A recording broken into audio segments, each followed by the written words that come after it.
Hello, everybody. It's Bill. It's that college football guy here with another video. It's part 3 of the Big 12 prediction video series. This one we're talking Kansas State, Oklahoma State, and TCU. Yeah, I can't talk well right now.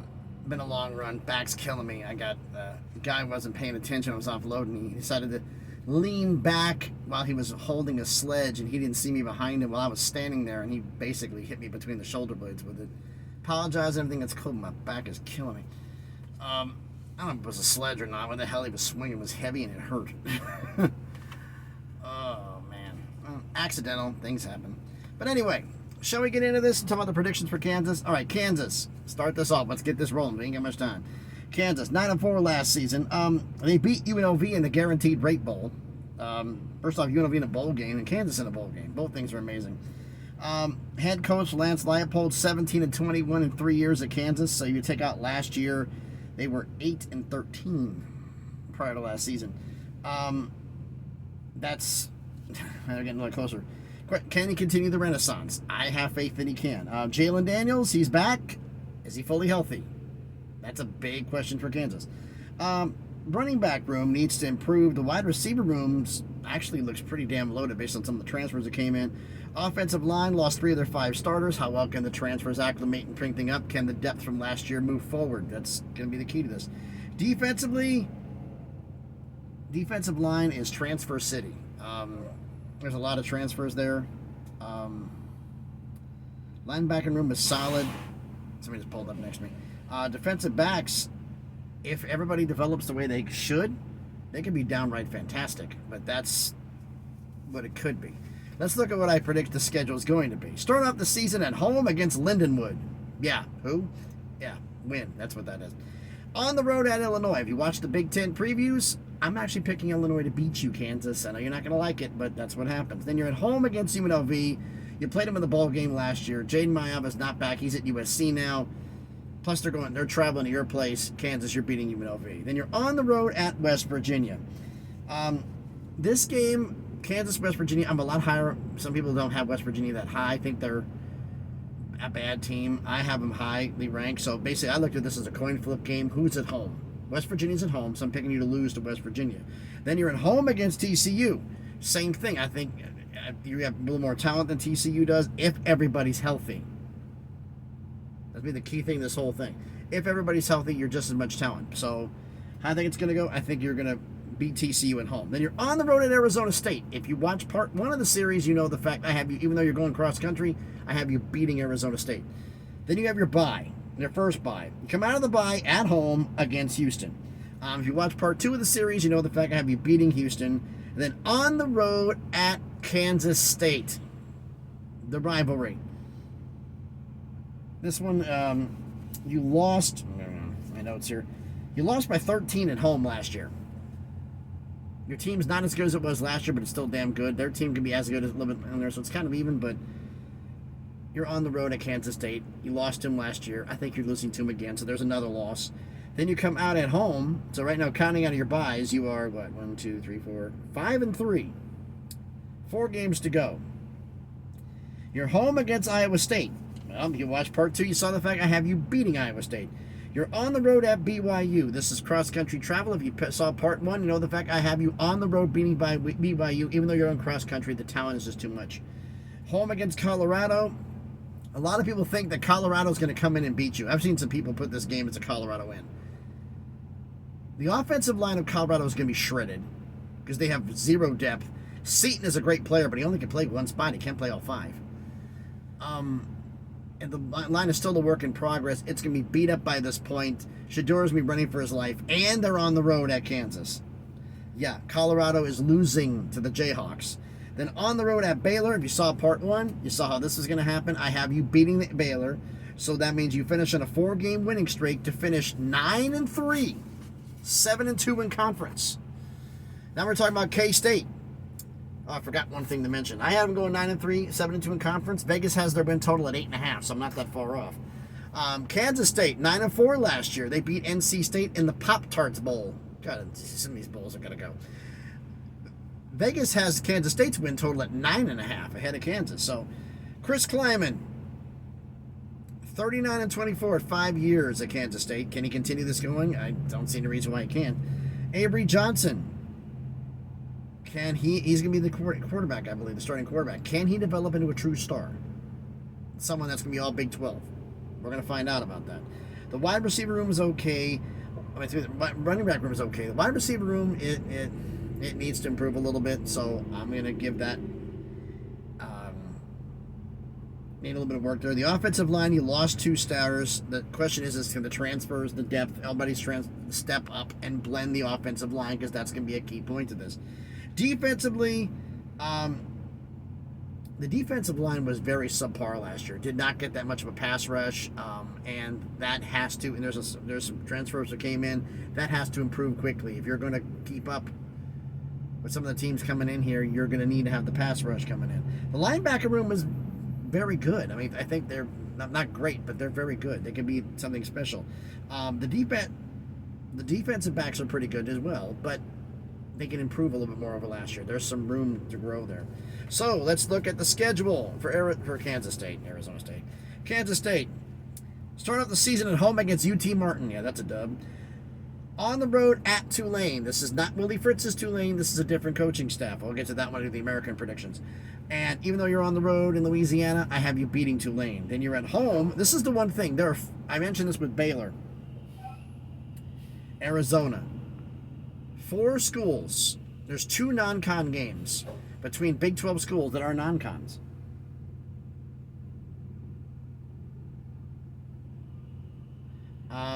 And this one is a non-conference game between Arizona and Kansas State. It's a non-con game, but it's still the Big 12 opponent. It's gonna be, the guys are rolling forward next. We kind of got me a little distracted. Apologize for that. But if you watch part 1, you saw the fact that I have you beating Arizona at home. Then you're on the road at BYU. If you saw part 1 of the series, you know the fact, travel, everything else. I think you get caught slipping, and you're going to lose on the road at BYU. Then you're at home against Oklahoma State. You lost by 8 on the road last year. You're playing them at home. They're a very senior-loaded team, and I think you're losing. He goes out and leaves. Losing to Oklahoma State again. So then you have your first bye. So you're 3-2 in front of your first bye. Come out of the bye on the road at Colorado. If you saw, I think it's part 2 of the series, I have you on the road beating Colorado. It'll be a close one. It's going to be a dogfight, but you're going to beat Colorado. Then you're on the road again at West Virginia. This is like a coin flip game for me as well. Where are you at? K-State and Kansas both travel to West Virginia. And like Kansas, I have you losing to West Virginia. It's not an easy place to play. Then you're at home against Kansas. I literally just did this. You're beating Kansas at home. On the road at Houston. If you saw part 2 of the series, you know the fact that you are beating Houston on the road. We already covered that. Then you get a bye. Out of the bye, you're at home against Arizona State. Part 1, it was covered in part 1. You're beating Arizona State. Home against Cincinnati, that was the first one in part 2. I have you beating Cincinnati. And then on the road at Iowa State, that was also in part 2. That game is going to be a battle of attrition. This is a close game, coin flip. You're on the road. I have you losing to Iowa State. That finishes your season at 8-4, 5-4 in conference. Now we're talking Oklahoma State, who was 10-4 last year, lost to Texas in the Big 12 championship game, but you beat Texas A&M in the Texas Bowl. Left Texas there for 1 year. Vegas has your win total at 7.5. They are underselling Oklahoma State. There are a lot of seniors, redshirt seniors, and super seniors on this team. This team is loaded. All right, Mike Gundy. This will be his 20th season at Oklahoma State. He's 166-79 in 19 years at Oklahoma State. Crazy. Alan Bowman, the 7th-year player. Yes, you heard me right. 7th-year player will be the starting quarterback. He played pretty good last year. But the question is, he was very productive. Can that continue? I mean, he's never gone pro, so this is his last shot, so he wants to go out with a bang. How well is that going to be? Last year was his first year as a starter, and they got all the way to the Big 12 championship game. Can they follow it up? All right, running backs, do I need any more with Ali Gordon, too? The reigning Doak Walker Award winner, candidate for the Heisman Trophy. The running back room revolves around him. Even though the fact that he has been arrested for DUI, they're still letting him play. And I'm one of the few people Fact is, you're arrested for DUI, you're arrested for this, you're arrested for this. Was he convicted? Has he pled guilty yet? I remember a case at UNLV. Guy was pulled over for DUI. They were ready to kick him off the team. He begged the team to give him a chance. We didn't find this out. This kind of got hushed up. We didn't find this out till later. But why didn't it happen? They busted him for DUI without even taking a breathalyzer.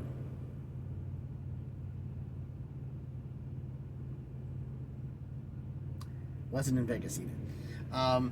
Yeah, this is the story. But the point is, I always believe in innocent until proven guilty. Just because you're arrested for something doesn't mean you're guilty of it. So I'm going to err on the side of caution here, and in my way of thinking, and yeah, let him play.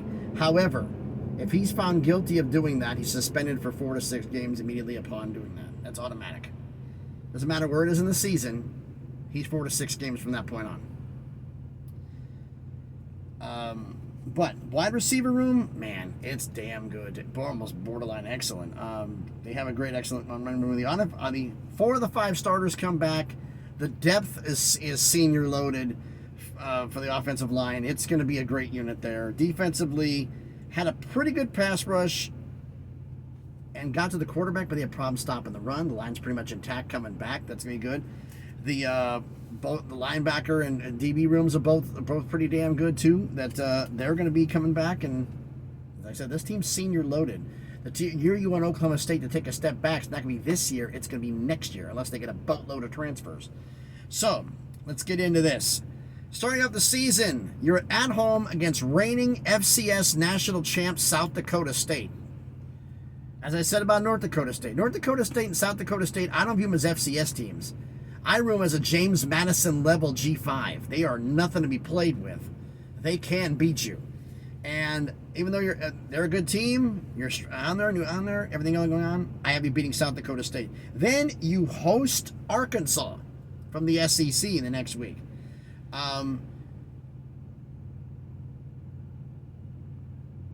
Arkansas is not at the same talent level as Oklahoma State. This is a Big 12 school having better talent than an SEC school. Arkansas is one of the bottom SEC schools, let's be real.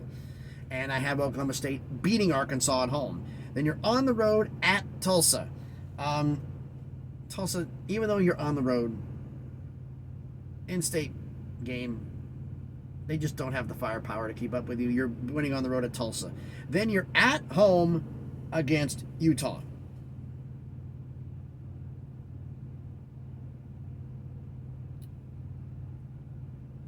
I have this game of you beating Utah at home. This was complete coin flip for me. For you beating, in fact, I noticed something here that I made a different notation. That I broke this down as twice, and I forgot to mark down which one it was. But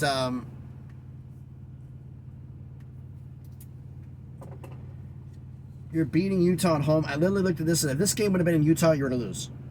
Utah traveling to Stillwater, you're going to beat Utah. That's about Cam Rising going in. This is a little bit of a coin flip game. This game could go either way. If Utah win this game, wouldn't surprise me. Oklahoma State win the game, wouldn't surprise me. Complete coin flip. On the road at Kansas State, literally just did this. You're beating Kansas State on the road. At home against West Virginia. West Virginia, you beat them by 14 on the road last year. You're at home this year. You're beating them again. So you are 6-0 going in your first bye. You come out of the bye. Here is where things change up. You're on the road at BYU out of the bye. And if you saw part 1 of this video, I think you get caught napping. You've played Utah, you played Kansas State, you played West Virginia, BYU. You're on the road at BYU. You're going to take them lightly. In Oklahoma State, you're going to lose to BYU on the road. This was covered in part 1. Then on the road at Baylor. You saw it was also covered in part 1. You're beating Baylor. Home against Arizona State, also covered in part 1. You're beating Arizona State. On the road at TCU.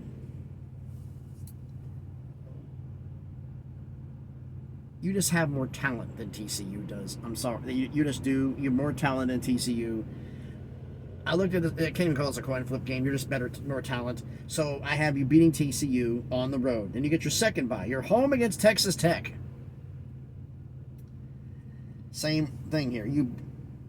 Both teams have a bye week the week before this game, but too much firepower in Oklahoma State. You're beating that one. Then you're on the road to finish the season at Colorado. Now, could Mike Gundy rest some starters for the Big 12 championship game? Hell no.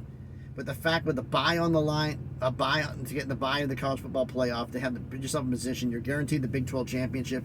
Could he possibly do it? Yes. I highly doubt it, but he could do it. That would give Colorado a chance at home to win this game. But with everybody playing for Oklahoma State, with the Swiss cheese offensive line that Colorado is going to have, I have you beating Colorado on the road. As crazy as this is, folks, Oklahoma State is 11-1, 8-1 in conference. This is insane. But yes, that's what I have them at here.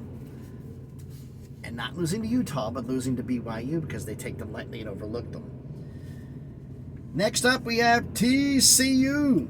The Horned Frogs, 5-7 last year. Vegas has their win total at 7.5. Sonny Dykes, 18-9 in his 2 seasons at TCU. Quarterback Josh Hoover is emerging as a starter, but I kind of was like 1A, 1B. Hoover is right now lined up, but if fall camp changes, Ken Seals, who was a Vanderbilt transfer, he possibly could step in, but I think it's Hoover's job to lose.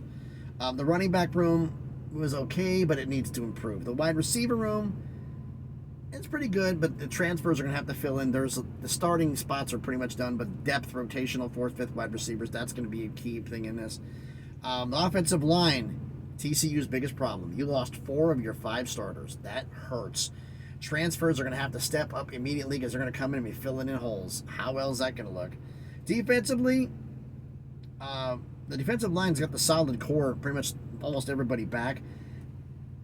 If the transfers step up like they played in their previous spots, this could be an absolutely exceptional defensive line, possibly shot in the dark, top 3 in the Big 12 in sacks. Linebacker room is good. The defensive backs, they're good, but there was a lot of yardage given up in places. It's inexperienced a little bit, and it can improve. Let's put it that way. All right, so let's look at TCU's schedule. Starting off, on the road at Stanford. If you watch the Pac-12, not Pac-12, the ACC videos, a lot of people have TCU losing this game. Who the hell's playing for Stanford? I know TCU's bad, but who the hell's playing for Stanford? TCU's going to beat. They don't want the Colorado taste in their mouth twice. They're going to blow up on Stanford. Then you're at home against Long Island University, LIU. Yeah, that's a win. Then you're home against UCF. This one is basically coin flip. TCU is kind of at the UCF type level. Whoever's at home is going to win this. You're at home. Florida's got to travel to Texas. I'm having you win the game. You're on the road at SMU. If you saw the ACC videos, you know the fact this is going to be a tough game. It could go either way. And even though this is on the road, I'm picking TCU to beat SMU. On the road at Kansas the next week. We literally just covered this. You are losing the Kansas on the road. Coin flip game. Home against Houston. If you watch part 2 of this, you know how this goes, and you beat Houston. So, out of the bye, you are 5-1 going into the bye. Then comes the run with a problem in it. This is where TCU has their problems. You start off on the road, out of the bye, at Utah. You have the bye, but it's cross-country travel. Utah's got more talent. Utah's beating you. Then you're home against Texas Tech. You lost to them by 7 on the road last year. You're looking for revenge in this one. This one's going to have you keyed up. But I have you beating Texas Tech. Here's the game where you fall asleep. Oklahoma State had theirs. This is TCU's. You're on the road at Baylor. Now, looking where you're at right now, you are 6-2. You're right there with Oklahoma State, who you play. You're playing Baylor this coming week. You play Oklahoma State at home the following week, which could be first place for the Big 12 on the line. I think you get caught napping. I think you overlook Baylor, and you lose to Baylor. Then you're at home against Oklahoma State. Literally just covered this. You're losing to Oklahoma State too, so there's 3 out of 4 losses. Come out of the bye and on home against Arizona. Arizona cross-country travels. I covered this in part 1. You're beating Arizona. Then you're on the road at Cincinnati. I covered this in part 2. Cincinnati just does not have the firepower to keep up. So you're going to beat Cincinnati. So that finishes the season at 8-4, 5-4 in conference. So let's going a recap here. I got Kansas 9-3, 7-2 in conference. I got K-State. Where are they at here? 8-4, 5-4 in conference. I have Oklahoma State 11-1, 8-1 in conference, and I have TCU 8-4, 5-4 in conference. So I'm going to hear some yelling right now. Anybody saying I've heard or and they're in the comments on the prediction videos, you don't know what you're talking about. My challenge is this to all of you. If you say I'm wrong, fine. Give me your win-loss record. If you really think it's that easy to do this, put up your own game-by-game schedule. You pick wins and losses for your favorite team. Put it in the comment section. That's my open challenge. I'm going to copy that, save it, and we're going to put it back at the end of the year and we'll see who was right. And if you're better than me, I'll say, hey, you're better than me. That's my open challenge. Try this for 2 years. Nobody stepped up. Because it's very easy to armchair quarterback. When it comes time to actually be accountable for doing it yourself, all I usually hear is crickets. Now, you don't have to pick the game by game. You're asking for a win-loss record. Scotty's picking a range. If you watch all the videos, Scotty be the Baylor King. Love you, Scotty. Check his channel out, too, while you're at it. He always picks a range for the teams because he's not quite sure because on some of the things here. So I get it. He's picking a range. And there's other people in the comments taking the range. If I'm wrong, fine. Say I'm wrong. What do you think I'm wrong at? Where am I wrong? Okay. Where else am I wrong? Don't tell me your team's going 12-0. Because nobody in the Big 12 is going 12-0. So, no. But that's the open challenge. If you want to do game by game, put it in the comments. And saying, well, how do I do that? Well, simple. You have them going 9-3. List the 3 losses. They beat everybody else, but they lose to these 3. Or they lose to these 2, or this 1. List the losses. Shorter work, less typing. Less stuff on the phone. So, let me know what you think about all this down in the comments. So, again, thanks everybody for watching. Making sure I don't do anything to hurt this guy. Old gentleman coming by, an old trucker. Recognize him from around here. Thanks everybody for watching. If you haven't done it already, do me a favor. Smash the like button, hit the thumbs up. It helps the algorithm, helps the video be seen by more people. Comment on the video. Like I said, right or wrong, let me know where I'm right or wrong. You want to predict the games on here, pick a win-loss record, put it down in there. You want to do game by game? That's fine too. I love it. Just list the losses that your team that you're picking has. Pick the games they lose to. Not all the wins, just the losses. Usually it's going to be a shorter list. But put that down in the comments. Share the video if you want to. And if you haven't done it already, one thing I'm going to be doing, right now I'm presently just got in Alabama. I'm heading to Georgia. And thunderstorms like crazy, so my cell signal's in and out. So I'm recording this video kind of before lunch. But I'm thinking it probably for tomorrow. But I'm finding it's probably going to take a day to upload this thing, is how bad the cell service is right now.